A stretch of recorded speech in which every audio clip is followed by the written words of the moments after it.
if we were all in class together right now, I can promise you that if Mrs. Shepherd asked the question, what makes a living thing living, somebody would raise their hand and they would say, something that moves. Well, look at this swing right here, guys. It's made out of some wood, some metal, some screws. Is it living? But it's moving. So think about, besides moving, what are the other traits that make a living thing living? Because moving isn't one of them. Anything can move. Your car can move. Your toys could move if you throw them. Does that mean they're alive? No, that's just a Toy Story in one of our movies.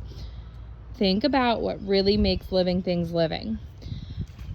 Now in this video, Mrs. Shepherd's gonna kind of take you around her yard.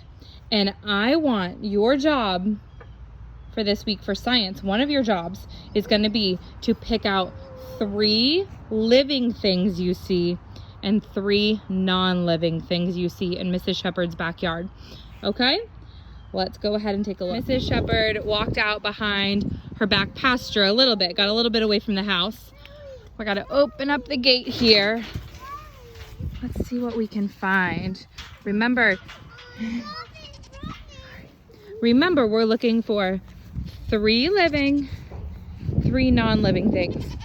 We're walking out behind Mrs. Shepherd's house, back out in the pasture a little bit. You guys are getting a full tour. Mr. Shepherd's trailer there, one of them. Let's see what we got. Oh, we're gonna go visit the neighbors.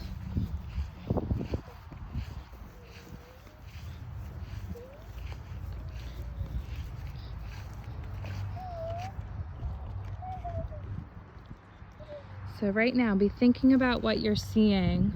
Remember, we're forgetting about that word about something moves, because like right here, while the goats are poking their head through, it's making our fence move a little. But does that mean, oh, they're hungry. Let me take care of them. Does that mean that the fence is something that's living?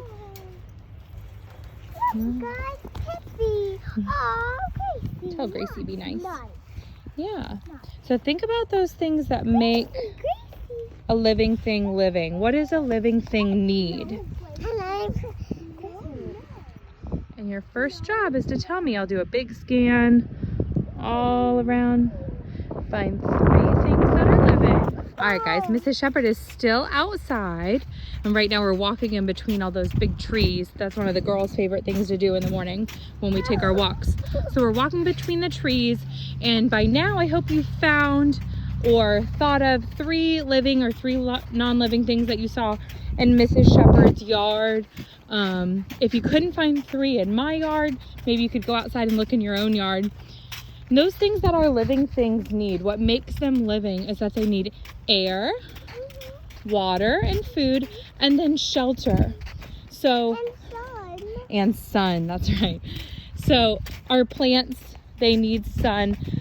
For shelter for them, that doesn't mean a house, because we know us as people, our shelter is a house or a safe place to live, but a shelter for our plants or animals outside would just be somewhere that they can survive. And looking over here at Mrs. Shepherd's neighbor, they grow strawberries. We can see, looking in, let me zoom in through the fence. There we go, let's clear it up. Look at these strawberries right now.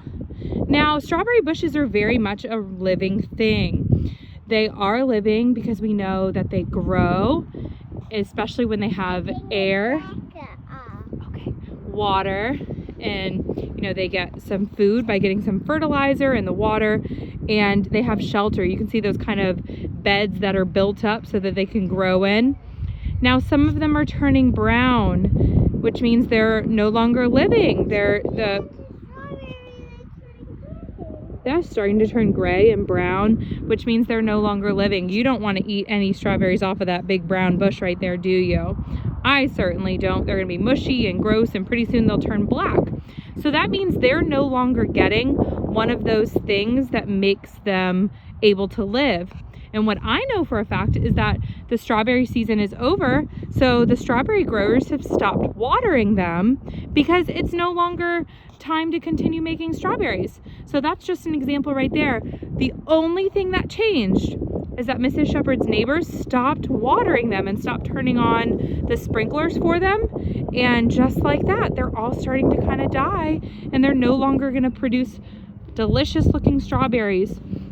So that shows you how just one thing for living things, you've got to have all of those things to be able to be a living thing.